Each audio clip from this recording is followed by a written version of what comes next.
Bonjour à tous, je suis ravie de vous retrouver aujourd'hui avec une nouvelle vidéo. Aujourd'hui, je vous propose une recette de msemen rapide sans pétrissage.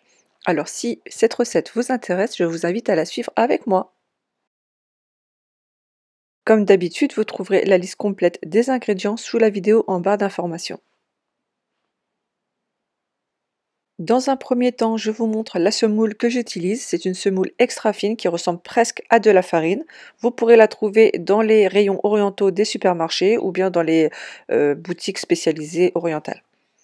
Je réunis ensuite tous les ingrédients dans un même plat, à savoir la farine tamisée, la semoule extra fine, le sachet de levure chimique.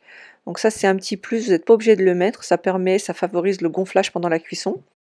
Le sel, et j'ajoute petit à petit l'eau tiède, voilà, jusqu'à former une boule.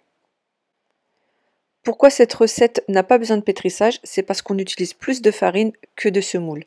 Dans une recette, lorsqu'on utilise de la farine en quantité, la farine n'a pas besoin de trop de pétrissage, contrairement à la semoule.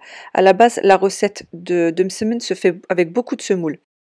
Mais avec le temps, beaucoup de cuisinières ont commencé à rajouter plus de farine parce que c'est plus simple pour la majorité des personnes.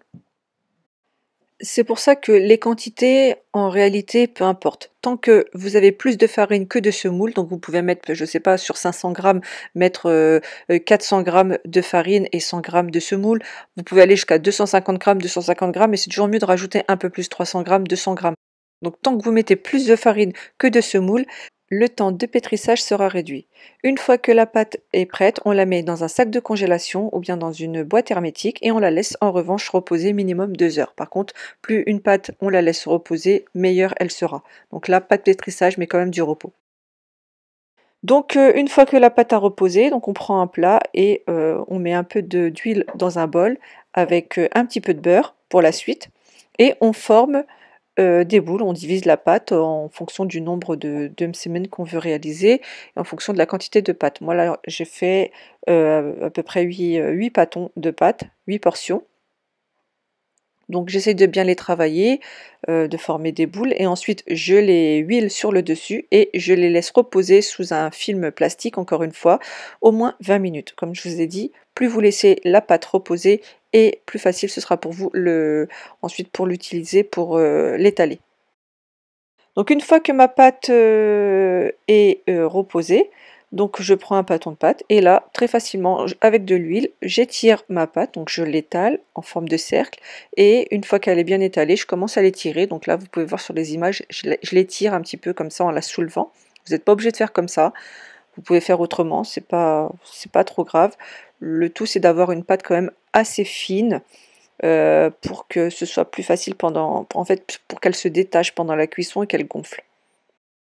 Voilà, pour le façonnage, c'est facile. Donc une fois que j'ai étiré ma pâte, je rabats un côté de ma pâte sur le centre, vers le centre, et je rabats l'autre partie en mettant un peu de beurre ou un petit peu de semoule, ou les deux, donc sur la bande, et donc refermer la partie opposée.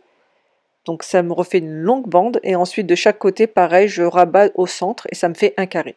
Bon, après, les images elles sont plus parlantes, je pense, je vous laisse les regarder.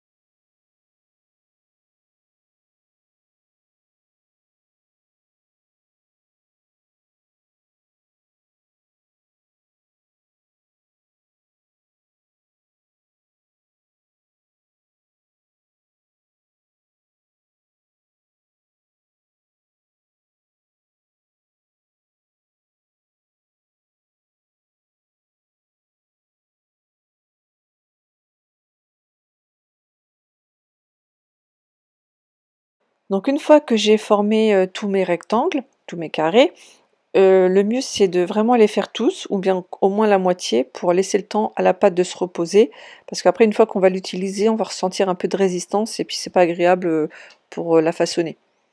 Donc je fais chauffer une poêle ou une crêpière comme là, je mets un petit peu d'huile et là je dépose ma première msemen que j'étire un petit peu avant de déposer sur la crêpière ou sur la poêle. Et puis voilà, donc après, là c'est un jeu de cuisson, donc il faut retourner la pâte très régulièrement.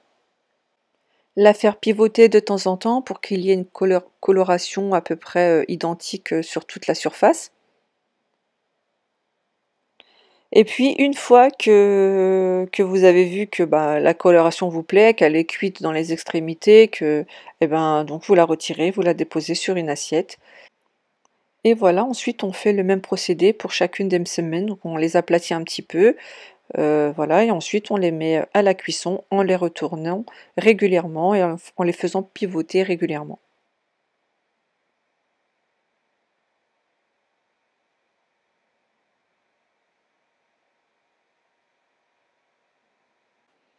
Vous avez certains signes qui vous permettent de voir si vos semaines sont réussies.